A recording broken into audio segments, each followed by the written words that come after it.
estudiante de la Escuela Provincial de Bellas Artes de San Francisco de Macorís y les invito al segundo simposio de educación artística especializada. Soy Ginila Fernández, directora de la Escuela de Bellas Artes de Salcedo. Isaac Hinoa, profesor de violín. José Acosta, profesor de viento. Y estamos conectados con el segundo simposio de educación artística especializada.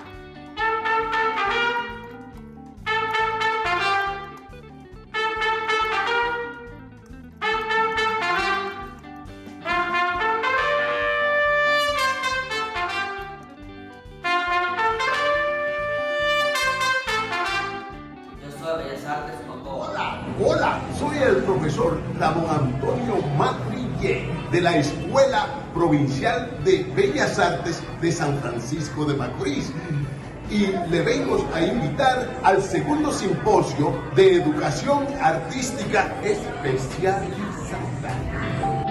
Dirección General de Bellas Artes.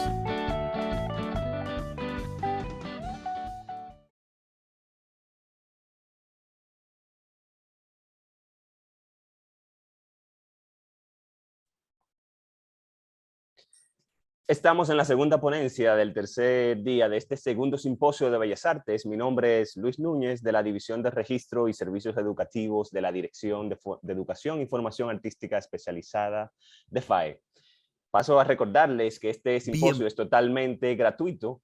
Para los que deseen colaborar y apoyar esta iniciativa educativa, existe un listado de donativos de materiales gastables que podrá solicitarnos y decidir a qué escuela o academia de música desee que se le entregue.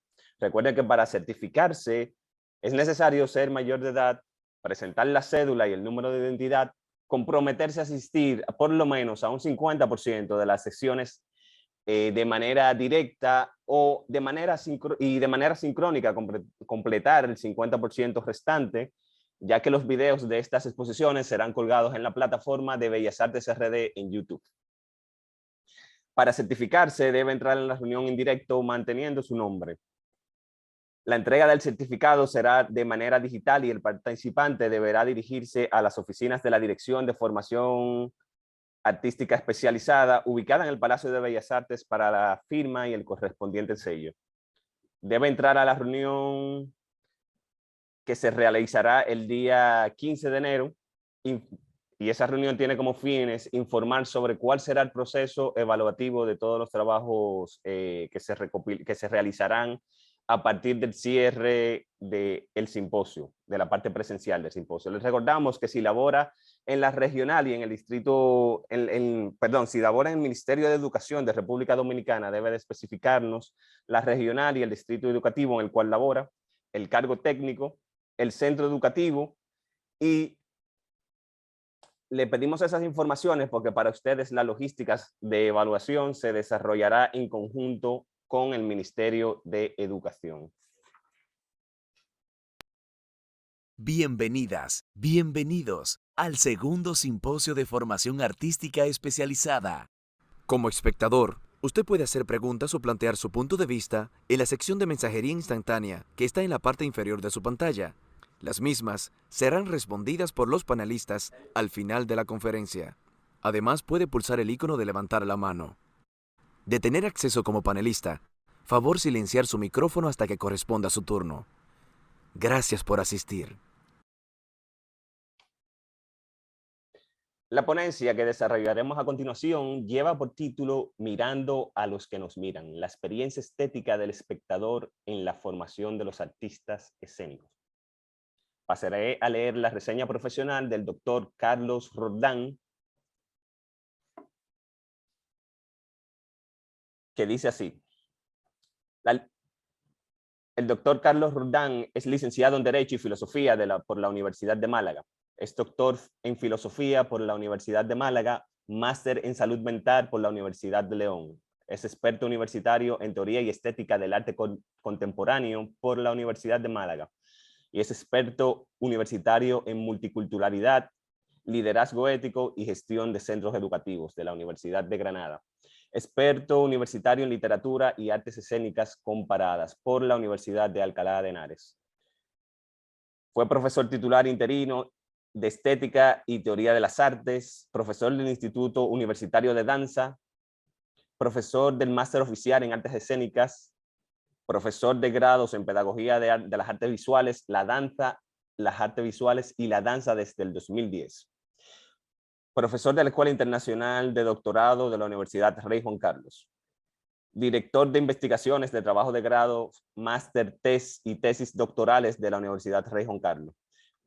Conferenciante en el excelentísimo Ateneo Científico y Literario de Madrid, el Instituto Goethe de Madrid.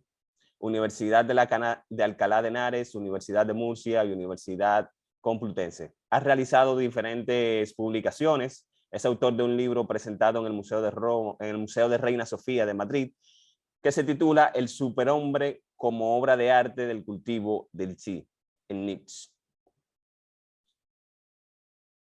Las actividades académicas en las que se centra son la teoría de las artes y las ciencias aplicadas. Le damos la bienvenida al profesor Carlos Roldán, que se encuentra en este momento con nosotros.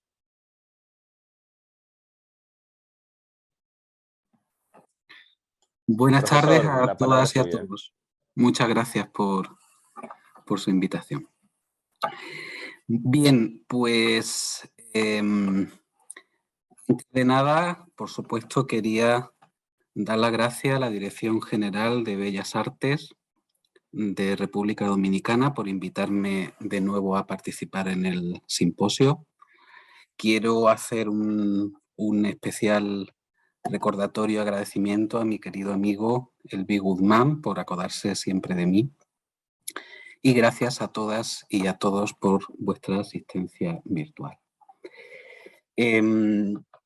Les quiero hablar de lo que en filosofía sería el concepto de fenomenología, pero una fenomenología relacionada con el espectador de una obra de arte, o si lo quieren, con el público al que el artista se enfrenta, al que el artista se expone cuando está en escena. Me estoy refiriendo con especial singularidad al artista escénico. Esa palabra fenomenología o fenomenología del espectador hace referencia a ese discurso científico, a ese discurso que da cuenta de la realidad de algo o de alguien. Es decir, la fenomenología del espectador, si la aceptamos como un concepto válido para entrar en diálogo, sería aquel concepto que tiene en cuenta al espectador de arte, que tiene en cuenta al espectador que va al teatro, que va a ver danza, como un elemento importante dentro de las artes escénicas, que le da un lugar dentro de las artes escénicas y por lo tanto también le da un lugar, su lugar, en la perspectiva del artista. Esto que puede parecer una obviedad, a poco que vayamos desentrañando ese hospedaje conceptual, nos vamos a dar cuenta cómo en la profesión de las artes escénicas, la relación con el espectador, la relación, si quieren, con el usuario, es una relación muy distinta a la del resto de las profesiones. Para hablar de fenomenología del espectador, para hablar de si le reconocemos un papel al amante de danza, al público que viene a vernos al teatro, tenemos también que hacer una referencia a lo que en filosofía es la palabra ontología. Para poder hablar de una fenomenología del espectador, para poder hablar de una ciencia, si lo quieren, que estudia al espectador, que es el que nos mira, tenemos que reconocerle algo tan sencillo como la existencia. Tenemos que reconocer, ontología es una palabra que viene de logia, que es ciencia, y entes, entidad. Tenemos que reconocerle al espectador además de un lugar, un ser. Tenemos que reflexionar sobre el propio espectador en tanto espectador. Estamos muy acostumbrados a reflexionar sobre el arte, a reflexionar sobre la danza, a reflexionar sobre la identidad del teatro o del artista o de tal o cual corriente artística, pero hay veces que no nos paramos a reflexionar en esa figura que, sin embargo, es parte fundamental en la vida de un artista escénico, como es su público, su espectador. Esto quiere decir, amigos y amigas, que el espectador existe y al existir también debe tener una función dentro del arte mismo, del que él es admirador, del que este espectador es además seguidor. La pregunta por la relación entre el artista escénico y el espectador debiera, en este sentido es la hipótesis que defiendo, debiera formar parte de la formación del artista, debiera formar parte de la relación de la formación del artista, porque realmente hay una ciencia del espectáculo, hay una ciencia del espectador, hay una ciencia que mira al que nos mira y que trata de desentrañar, si ustedes me lo permiten, lo que hacemos con el espectador. Yo siempre le pregunto a mis alumnas y alumnos de primer curso, en la primera clase que tienen conmigo, en el grado de Artes Visuales y Danza, siempre le pregunto, es lo primero que hacen cuando llegan al aula, siempre le pregunto por qué quieren ser artistas, por qué o para qué se quieren formar como artistas escénicos. La pregunta más que más apoyo tiene, la que más se repite, es la respuesta sobre la autorrealización. Hay una parte importante de mis alumnos y alumnas, al menos aquí en Madrid, en España, que hablan de autorrealización, lo cual es sin duda positivo, de autorrealización personal a través de la carrera artística, a través de la formación como artistas escénicos. También una respuesta que suele aparecer con frecuencia es la de sentirse vivos. Es una expresión que me llama muchísimo la atención. Yo quiero ser artista porque me siento vivo, me siento viva a través de la carrera, a través de bailar, a través de interpretar. Y en todo ese mosaico de respuestas hay muchas referencias al sueño, a los sueños, al éxito. Y les traigo esto a colación porque las referencias al público, las referencias al espectador o espectadora que viene a vernos, no están en principio entre las respuestas más habituales, ¿no? O, si lo quieren, más preferidas. De alguna manera, la profesión del artista escénico marca una diferencia en este punto con respecto a otras muchas profesiones. Si ustedes miran la motivación de universitarios y universitarias o de alumnos de centros educativos y alumnas para ejercer una profesión, bueno, hay una respuesta que es evidente, que es común a todos, que es, por supuesto, el tema de la manutención, el tema del dinero. Todo el mundo quiere dinero, lo cual es normal en una sociedad de consumo. Pero hay profesiones que se caracterizan por tener muy delimitado, muy definido qué es aquello que ofrecen socialmente, qué es aquello que dan al usuario que se acerca a por un determinado servicio. El médico, por ejemplo, tiene una relación muy personal con cada paciente. De hecho, su profesión se basa en esa relación personal con sus pacientes.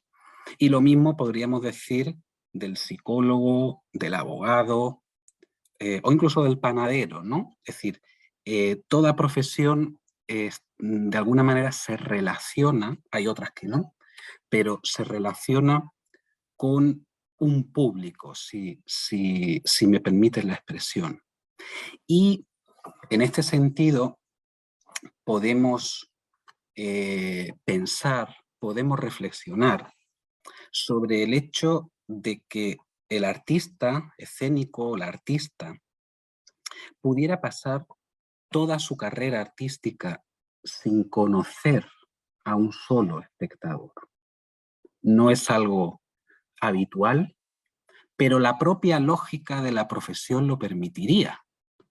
Yo estoy convencido de que hay muchísimos bailarines y bailarinas que notan el aplauso del espectador, notan la mirada del espectador cuando están actuando, cuando están interpretando, pero ese notar los sentimientos del espectador, ese notar el apoyo del espectador o de la espectadora, no tiene el reflejo en un conocimiento directo del espectador. Cuando hablo de espectador o de espectadora, no me refiero al crítico, que es algo así como un espectador especializado, del cual sí podemos estar pendientes porque de alguna manera tiene la posibilidad de opinar sobre nuestra carrera o tiene la posibilidad de generar opinión en determinados medios de comunicación o medios especializados sobre nuestra carrera, sobre nuestra función. A mí me interesa el espectador o espectadora sin poder. El espectador o espectadora puramente vocacional. Reflexionar y proponerles si creen que esto debe formar parte de su formación y de las cosas que se deben tener en cuenta. Es la reflexión sobre el amante de la danza, sobre la persona que viene a vernos. ¿Qué es lo que nosotros le damos al espectador? ¿Cuál es nuestra función? La función del psicólogo o la del médico está relacionada con la curación. La función del abogado es la representación jurídica.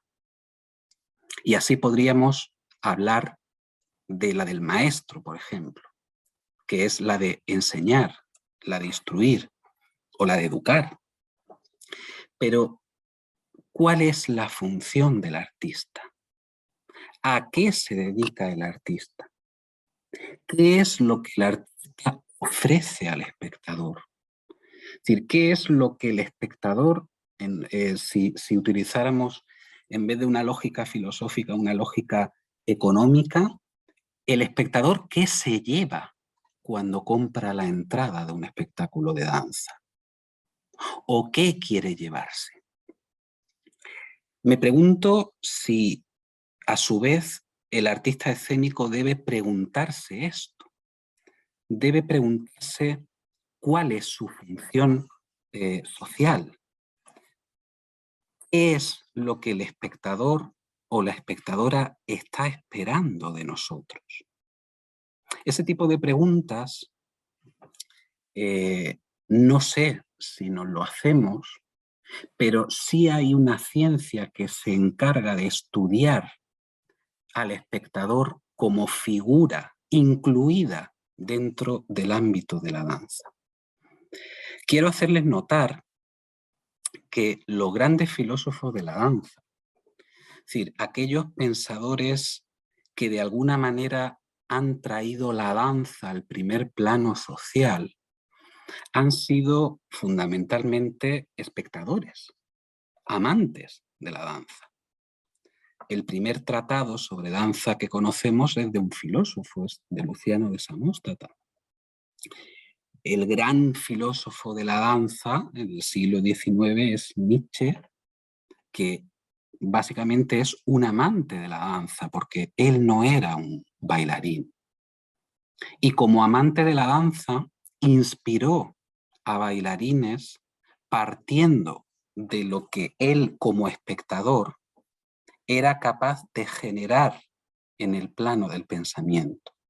Es decir, ahí tenemos un ejemplo de aportación del espectador al campo de la danza sin ser siquiera bailarín. Podríamos también hablar de, en este mismo sentido de cómo el amante de la danza produce socialmente, podemos hablar también de los gestores de la danza. Los mejores gestores de la danza que yo conozco en Madrid, en España, son personas que no han bailado nunca. Los fundadores de la Fundación, Alicia Alonso, por ejemplo, son personas tremendamente comprometidas con la formación de los bailarines, son personas que vienen del mundo del amor a la danza. Pero aquí la palabra amor es una palabra que debe empezar a calar para tener una perspectiva precisa de lo que el bailarín genera en el público, muchas veces sin proponérselo o sin reflexionarlo como tal. El público se puede enamorar del artista. Y cuando hablamos de enamoramiento, cuando hablamos de amor, cuando hablemos a continuación, porque le vamos a dar la palabra en esta ponencia a los espectadores, nos vamos a dar cuenta que el carácter de las palabras que utilizan son palabras muy serias, son palabras muy elevadas, son palabras muy importantes, como es la palabra misma de amor, ¿no?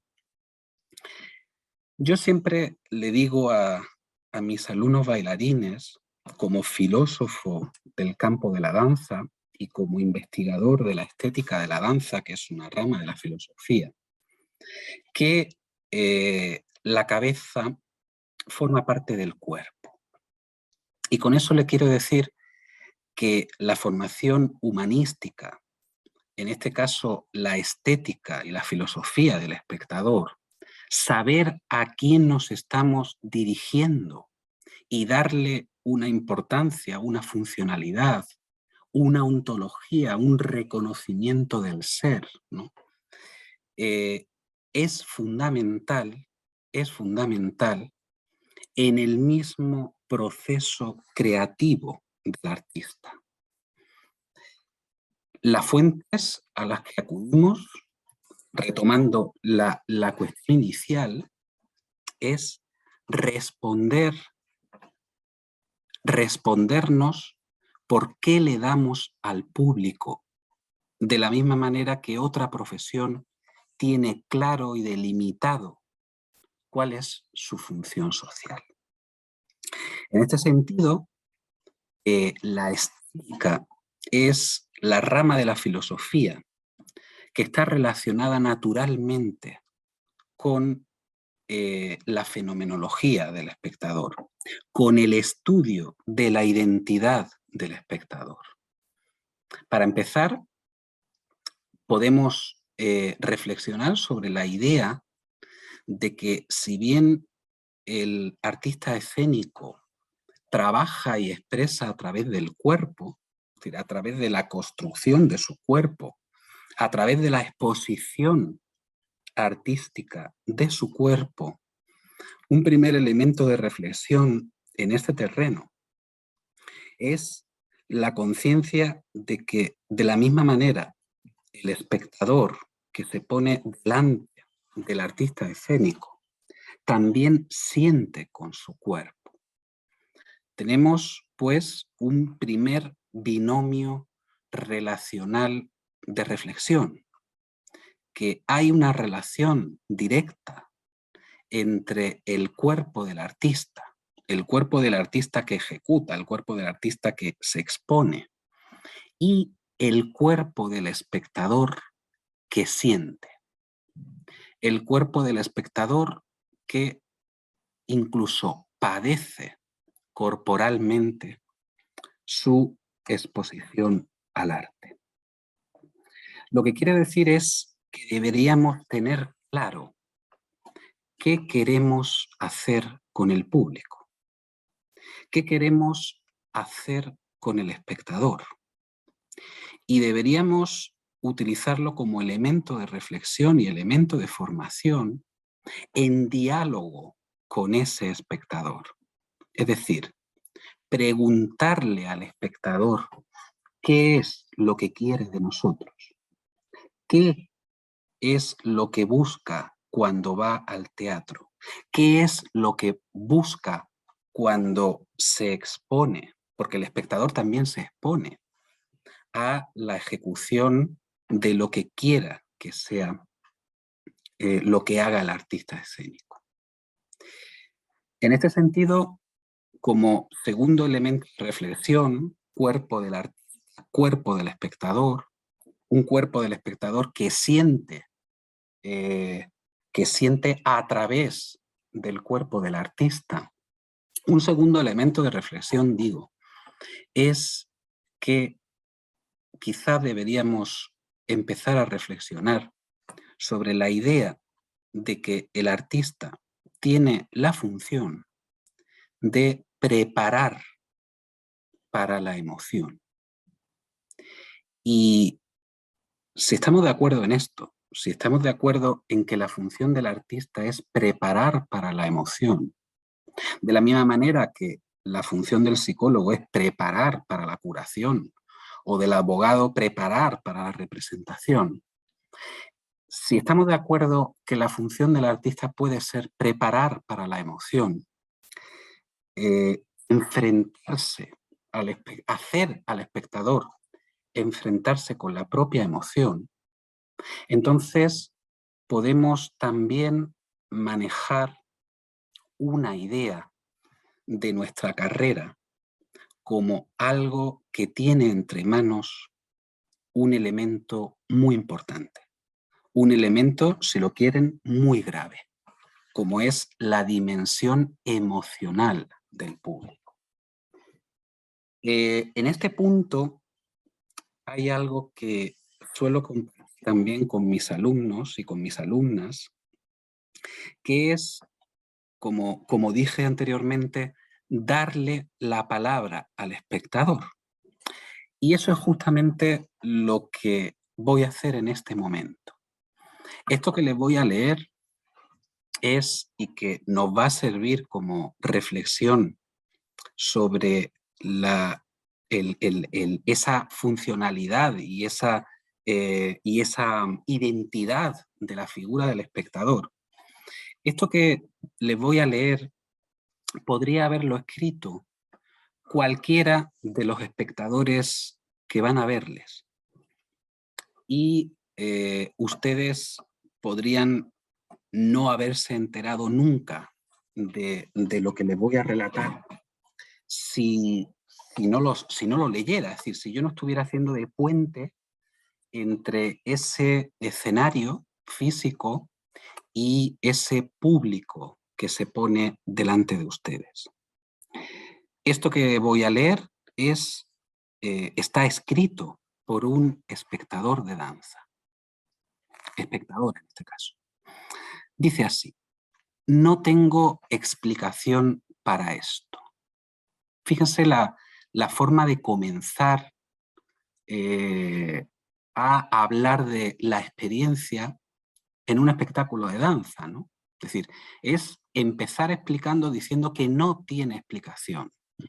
Dice, no tengo explicación para esto. Fue como un viaje a la realidad y a la irrealidad al mismo tiempo. Fíjense en que el segundo paso que da esta espectadora de danza, que puede haber sido la de cualquiera de ustedes, que de hecho es la de alguno de ustedes, fíjese que la segunda idea que lanza es una absoluta contradicción. Fue como un viaje a la realidad y a la irrealidad al mismo tiempo. Y sigue diciendo, y la única explicación lógica que tengo para que este fenómeno se produjera en mí es que me asaltaron 100 formas de sentimiento al mismo tiempo. Vuelvo a pararme porque no sé si captamos, yo diría que la radicalidad de lo que esta espectadora está contando, que sintió cuando se puso delante de cualquiera de nosotros, ¿no? Es decir, te asaltan, me asaltaron 100 formas de sentimientos al mismo tiempo. Incide en esta idea. Te ves bombardeada por una lluvia de sentimientos que no pueden ser reprimidos, que me trasladan mucho más allá del sexo, de la piel y de la misma historia. Y sigue diciendo nuestra espectadora, es como una vorágine de sensaciones. Quizás se deba a que está todo muy concentrado. Y sigue diciendo, no lo sé. Sigue insistiendo en que no sabe qué ocurrió. Dice, no sé qué ocurrió. Solo sé que fue, atención a esto, porque es otra contradicción, solo sé que fue maravilloso y terrible al mismo tiempo. Maravilloso y terrible al mismo tiempo.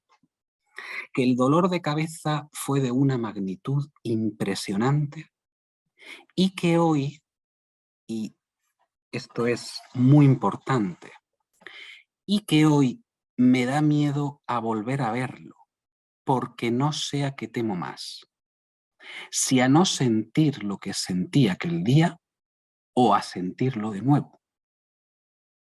Y termina nuestra espectadora, no sé, quizá si os animáis a verlo, no lo encontréis tan maravilloso.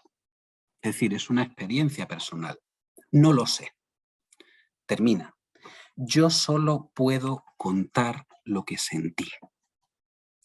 Evidentemente, he escogido una experiencia de una espectadora que me sorprendió por su radicalidad, pero que es bastante ilustrativa de lo que puede ocurrir a un espectador que sencillamente venga a presenciar un trabajo nuestro.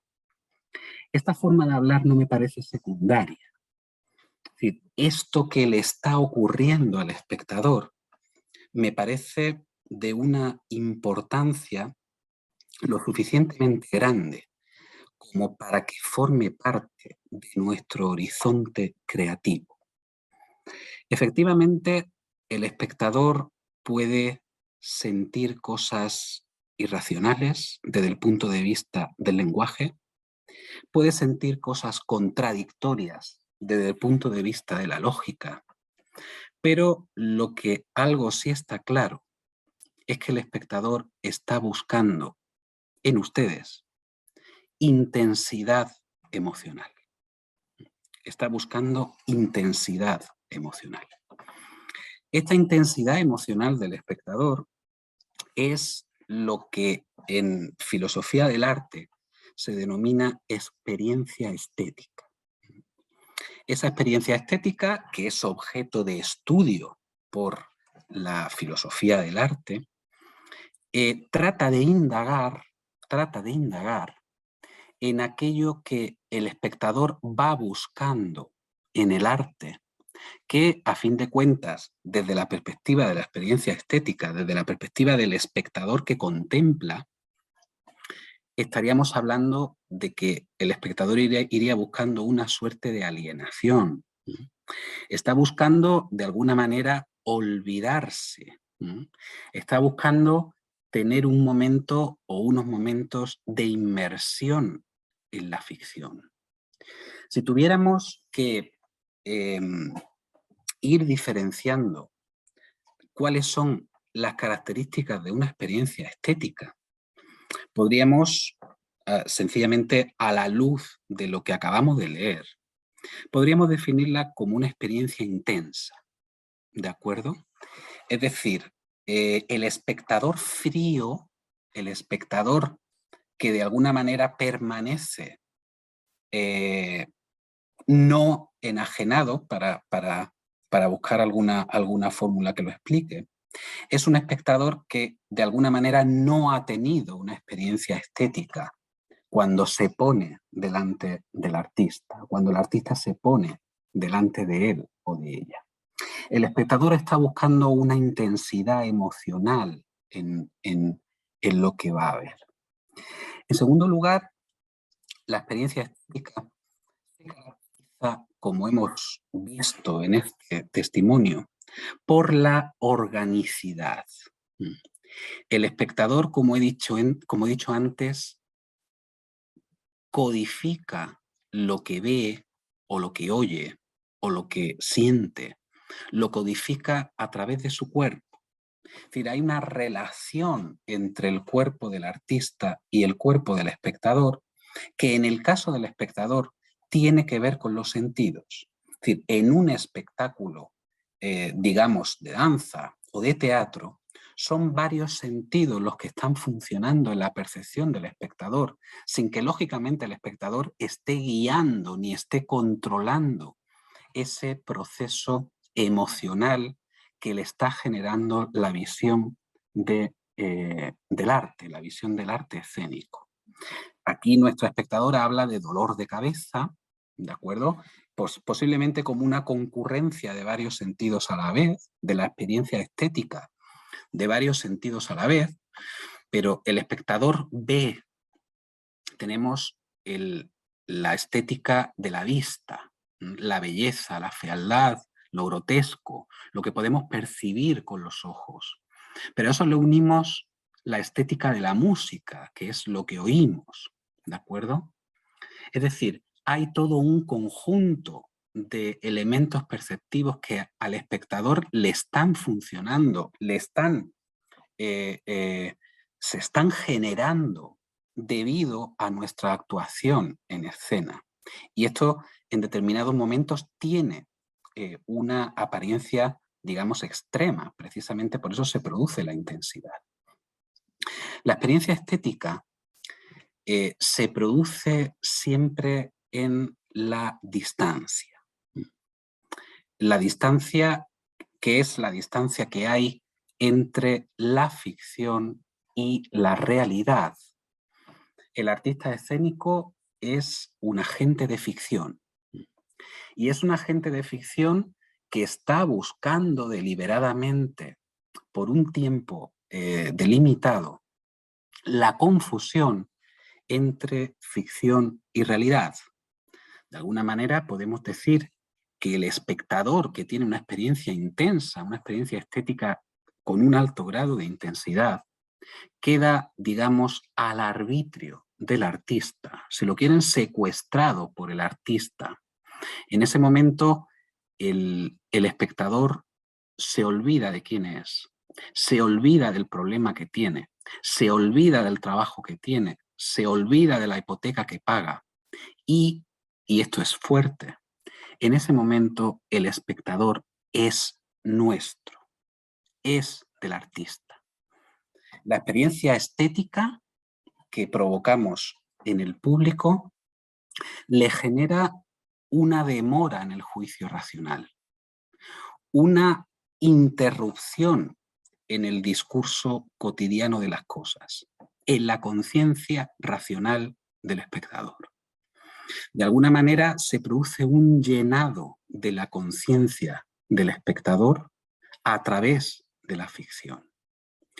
Y esa demora en el juicio racional es, para que sea una experiencia estética intensa, es necesariamente amoral. cuando el espectador está delante del bailarín o de la bailarina, si el bailarín o la bailarina está consiguiendo generar en el espectador una experiencia estética intensa, el espectador es suyo. El espectador es suyo. Es decir, se produce un vínculo de amor, una relación de amor efímero, pero es amor, es intenso, entre el espectador y el artista. Esto es completamente amoral en el sentido de que es ficticio, es necesariamente efímero.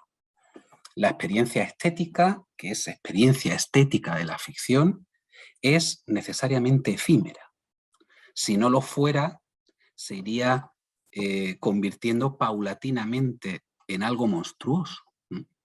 Ustedes imagínense que algún espectador pues baja al camerino a aporrearle la puerta o a pedirle un autógrafo o a pedirle lo que sea como consecuencia de ese efecto intenso que la creación del artista ha generado en él o en ella, ¿no?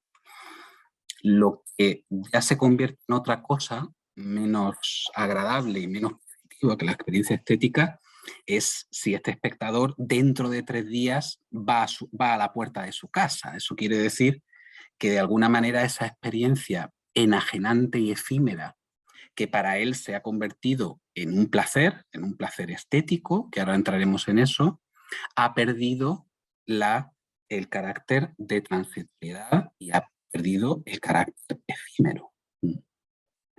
La experiencia estética del espectador, lo que le genera a esta figura es el placer de tipo estético.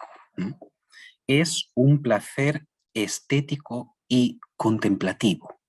Se produce como consecuencia de la contemplación del artista.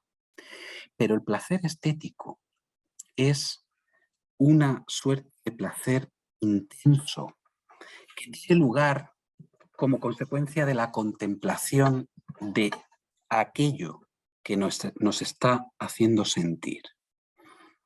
Los estudiosos de la estética nos hablarían de un placer estético de lo bello, de un placer estético de lo feo, porque también hay un placer estético que proviene de lo feo. Nos gusta lo feo, no solo lo bello. Y un placer estético que proviene de la percepción de lo sublime.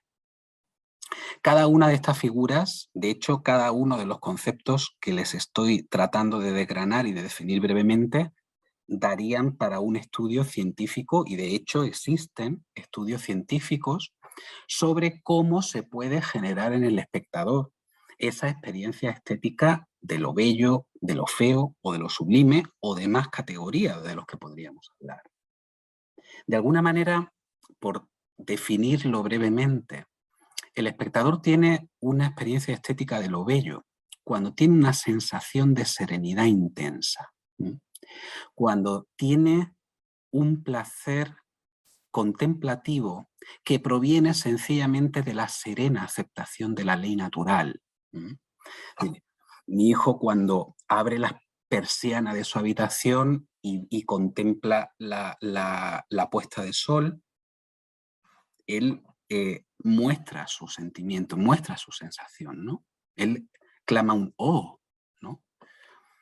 Es el placer que se obtiene de verse cumplir la ley natural, es el fotógrafo captando la hoja, la gota de agua que cae por la hoja del árbol, ¿no? Esa serena contemplación del cumplimiento de lo que debe cumplirse, que es que el sol viene o que el agua cae por la hoja.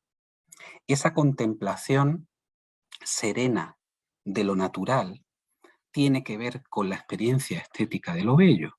Y por lo tanto, familiarizarse con todo este tipo de símbolos nos da pautas para hacer experimentar la experiencia estética de lo bello en el espectador o en la espectadora. Exactamente lo mismo podemos pensar, podemos hablar de la experiencia estética de lo feo. decir, desde hace mucho tiempo el espectador y la espectadora consumen fealdad. De hecho, yo siempre pongo el ejemplo a mis alumnas de cómo la cultura de lo feo vende. Lo feo es por llamarlo de alguna manera, un atentado legítimo contra el canon de belleza que el espectador vulnera conscientemente con el objetivo de generar una experiencia estética en el espectador. Nos gusta lo feo. Aquí entraría todo el tema relacionado pues, con lo tétrico, con la experiencia de terror, de miedo, etc. Y por último, el último tipo de placer estético que voy a hablar, porque hay muchísimos, sería el placer estético de lo sublime, ¿no? Que está relacionado con todo ese disfrute que el espectador o la espectadora siente ante la presencia de lo incierto, ¿no? Ante la presencia de lo trágico, ante la presencia de aquello que de alguna manera nos causa o nos provoca inquietud, lo trágico, lo épico, ¿no? Etcétera, etcétera. De alguna manera podemos ir concluyendo cómo el artista es objeto estético. El artista es objeto estético susceptible de provocar en el espectador una experiencia estética, y aquí estamos, desde el punto de vista de la fenomenología del espectador, estamos invirtiendo esa relación. El espectador es el sujeto de la experiencia estética, el artista es el objeto de la experiencia estética. Somos cosificados a través de los sentidos del espectador. La experiencia estética del espectador es, por tanto, un tipo de experiencia, una intervención sobre el espectador que se suele relacionar con el arte clásico, se suele relacionar con la danza clásica, se suele relacionar con el teatro clásico y se suele relacionar con el cine también clásico, ¿no?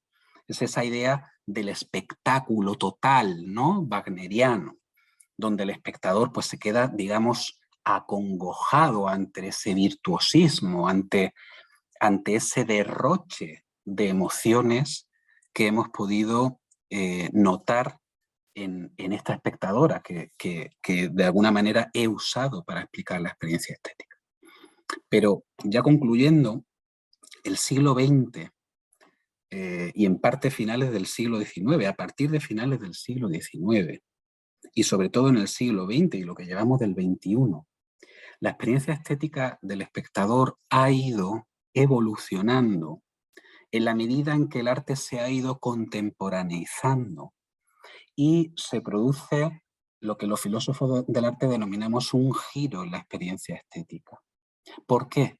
Porque el artista del siglo XX, sobre todo el artista contemporáneo, al mismo tiempo que se mantiene la gran experiencia estética del arte clásico, del gran cine, del gran teatro, de la danza clásica, el artista contemporáneo poco a poco va a ir reduciendo esa distancia tremenda con el espectador, va a ir reduciendo la distancia, como digo, para ir transformando esa experiencia estética que proviene de la distancia de la contemplación y a fin de cuentas de sentirse pequeño ante esa especie de dios o de diosa que es el artista virtuoso, ¿no?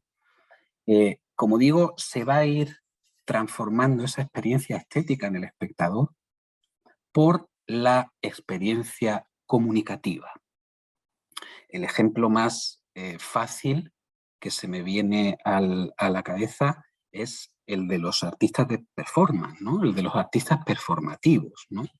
Artistas performativos que irrumpen en la escena cotidiana, que irrumpen en espacios públicos, que se van a unos grandes almacenes a interrumpir la lógica de consumo, que se meten en el metro, en el bus, a anular por completo la distancia con el espectador y que también de alguna manera ya no están buscando enajenarle, ya no están buscando meterle en ese espacio de ficción donde se produce esa experiencia inmersiva y enajenante del espectador que acabamos de definir anteriormente, por una experiencia que casi que iría buscando lo contrario.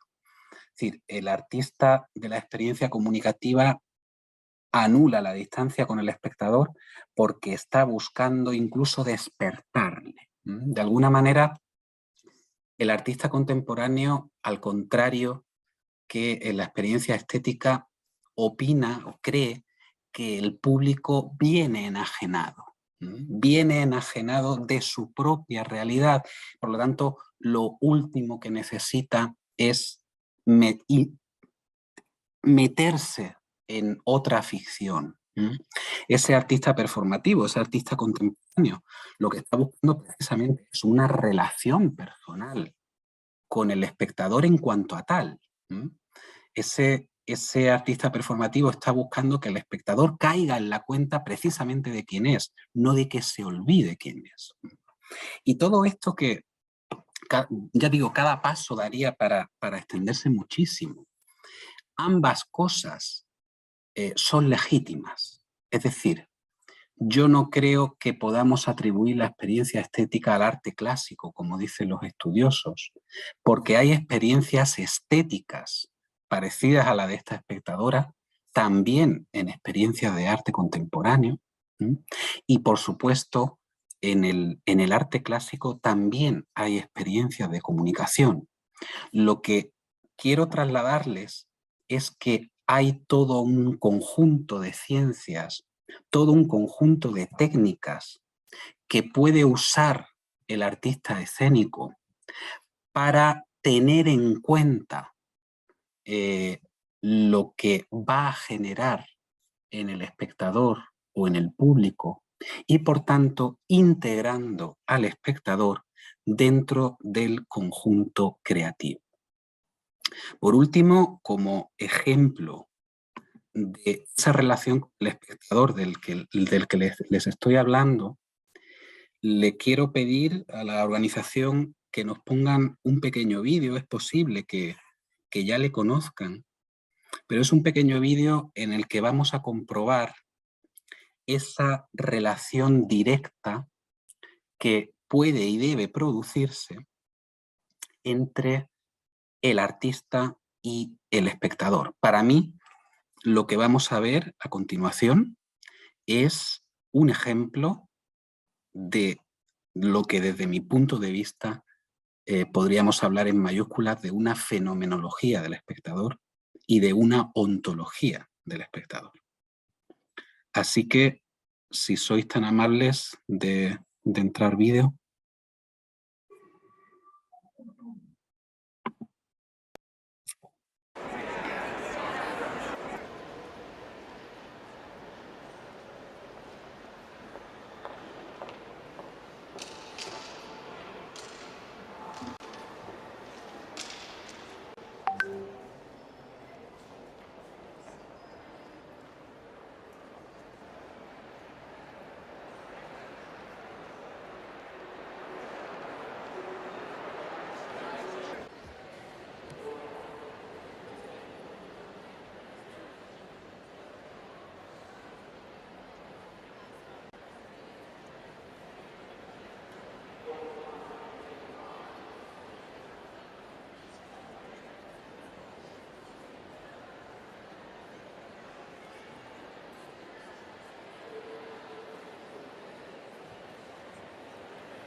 And have your attention please. The museum is now closed. Please return your normal audio programming units to the desk on the ground floor and select your belongings.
Fíjense, muchas gracias, suficiente.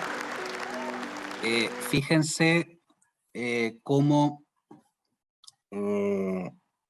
todos conocemos la historia de este vídeo, pero quiero, si lo quieren descontextualizarlo de la intrahistoria, ¿no? de este vídeo, porque la acción artística aquí, si antes he dicho que un artista podía pasar toda su carrera artística sin saber, sin conocer a los espectadores que tiene delante, o sea, sin conocerlos personalizadamente, de hecho, podría no conocer a nadie. En esta práctica, lo único que tenemos precisamente es la comunicación con el espectador. Es decir, en lo que consiste la acción es en establecer una relación directa entre el artista y el público. Y posiblemente, que es donde quiero dejar la ponencia, posiblemente podamos aspirar alguna vez a esa comunión. A esa comunión que en el vídeo es un poco ficticia porque son personas que se conocen, pero es un reflejo de esa posibilidad de comunión que implica conocimiento entre el artista y el espectador. Por favor, tengan en cuenta lo que vamos a hacer con quien se ponen delante nuestra. Pues nada más, espero que haya sido de su interés y muchas gracias. Maravillosa ponencia, profesor Dr. Roldán. Muchas gracias. Muchas gracias. Ahora vamos a entrar en la sección de preguntas y respuestas. Hay algunas preguntas que ya le han hecho llegar los participantes. Paso a leer la primera. Dice, aparentemente un exalumno suyo, saludo especial para mi maestro de máster en artes escénicas de Madrid de hace 5 años. Y la pregunta que hace es, ¿qué opina usted sobre la presencia del público ajeno al montaje durante los ensayos? Es una buena pregunta.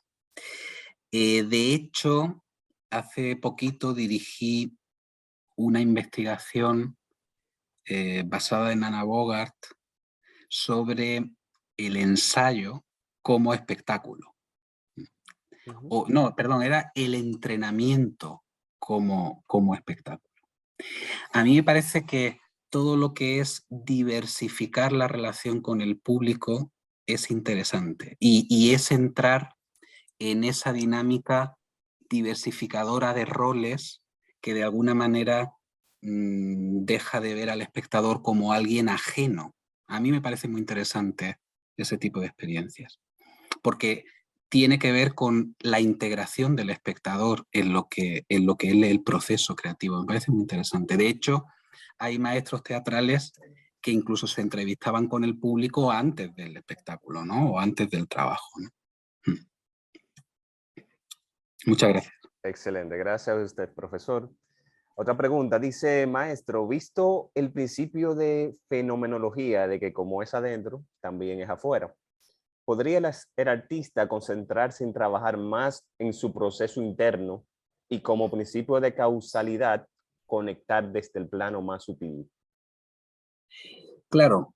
El proceso, el interior y el exterior es una dicotomía de la que yo desconfío bastante. El proceso interno cuando dice concentrarse más en su proceso interno, eso no implica dejar fuera al espectador. De lo que yo estoy hablando es de que es posible, no solo posible, es deseable que el diálogo con el espectador forme parte del proceso de creación y por tanto también del proceso interno. Yo creo que eso es importante porque además, hablando del interior o del exterior, sea lo que esto fuere, siempre hay algo mío fuera de mí. Siempre hay algo mío en el otro. Es decir, yo no acabo en mi yo. No sé si me estoy explicando. Es decir, Claro. de hecho, puede haber cosas mías de mi interioridad que yo tenga que ir a buscarlas en el prójimo. Tenga que ir a buscarlas en otro, porque las tenga él. ¿Mm? Sí, pero ahí no tiene por qué haber dicotomías entre proceso interno y... El espectador no es el externo en este caso, es lo que quiero decir. Interesante. No hay una interioridad del artista y entonces el espectador forma parte de su exterioridad. O sea, lo que pretendo es justo lo contrario, ¿no? Interesante, gracias, profesor. Otra pregunta, dice, como habla de placer estético, ¿se podría definir el placer estético como catarsis en el espectador? No. La catarsis, aunque hay versiones de la catarsis contemporánea, la catarsis busca una transformación del espectador. Es decir, busca que el espectador se convierta en otra cosa distinta de la que entró. Y el placer estético, la dinámica del placer estético no está buscando la transformación del espectador. Lo que está buscando es, la misma palabra lo dice, el disfrute del espectador. Es decir, es un disfrute sensitivo. Incluso podríamos denominarlo pecaminoso. ¿De acuerdo? Es decir, el espectador de la experiencia estética fantasea con el artista. O sea, puede ir al teatro con su señora o con su esposo, pero en el momento en el que está ejecutando es del artista. No sé si me estoy explicando, pero es que además su esposa o su esposo le está pasando igual. ¿De acuerdo?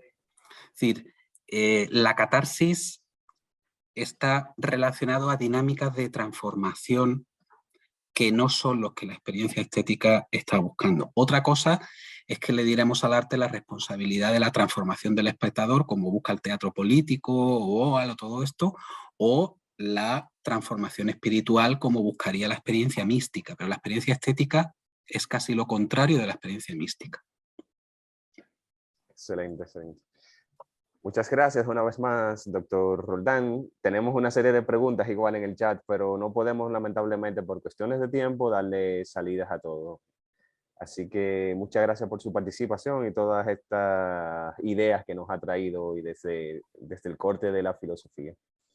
¿Bien? Muchísimas gracias a todas y a todos y encantado de poder hablar de estos temas. Excelente, excelente. Bien, pasamos a la tercera conferencia del día de hoy.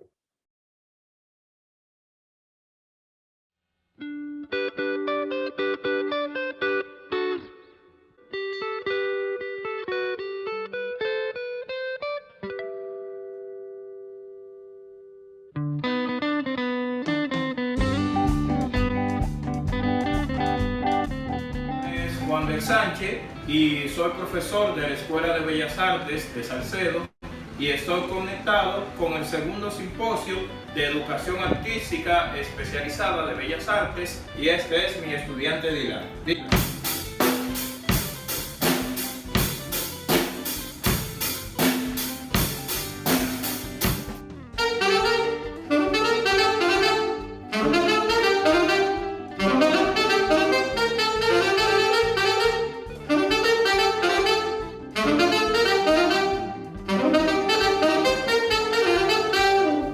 Yo soy Bellas Artes Ocoa. Hola, soy Esther Brito, estudiante de la Escuela Provincial de Bellas Artes de San Francisco de Macorís y los invito al segundo simposio de educación artística especializada. Hola, soy Yusli Vicera Mariña, soy estudiante de Artes Plásticas de la Escuela de Bellas Artes de Santo Domingo Este. Estoy conectada con el segundo simposio de la educación artística especializada. Dirección General de Bellas Artes.